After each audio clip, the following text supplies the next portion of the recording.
HIV പോസിറ്റീവായ ഒരാൾക്ക് ജോലി ചെയ്യാൻ പാടില്ലേ?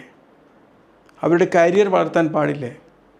തീർച്ചയായിട്ടും മറ്റുള്ളവർക്കുള്ളതുപോലെ തന്നെയുള്ള റൈറ്റ്സ് അവർക്കുമുണ്ട് എന്നുള്ള.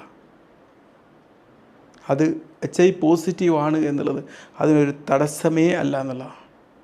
ഒരു ജോലിയിൽ HIV പോസിറ്റീവ് അയാളെ കൊടുക്കുമ്പോൾ പാലിക്കേണ്ട നിയമങ്ങൾ എന്താണ്? നിയമത്തിൽ ഒരു കാരണവശാലും വിവേചനം കാണിക്കാൻ പാടില്ല, വിവേചനമില്ല. അന്യായമായി ജോലി നഷ്ടപ്പെടുത്തരുത്. ഒരാൾക്ക് പോസിറ്റീവാന്ന് പറഞ്ഞു കഴിഞ്ഞാൽ അവരെ ജോലിയിൽ നിന്ന് പിരിച്ചുവിടാൻ പാടുള്ളതല്ല. പിന്നെ മറ്റുള്ളവർക്ക് കൊടുക്കുന്ന അതേ ജോലി സാഹചര്യങ്ങൾ ഒരുക്കി കൊടുക്കേണ്ടതാണ്, ആവശ്യമായിട്ടുള്ള പിന്തുണ കൊടുക്കേണ്ടതാണ്. ജോലിസ്ഥലം എന്ന് പറഞ്ഞാൽ ഒരു ടീം കളിസ്ഥലം പോലെയാണ്. എല്ലാവർക്കും സമാനമായിട്ടുള്ള അവസരം ലഭിച്ചിരിക്കണം. നമ്മുടെ മെഡിക്കൽ ലാബിനേക്കാളും പ്രധാനം എന്താണ്? നമ്മുടെ ടാലൻ്റാണ്.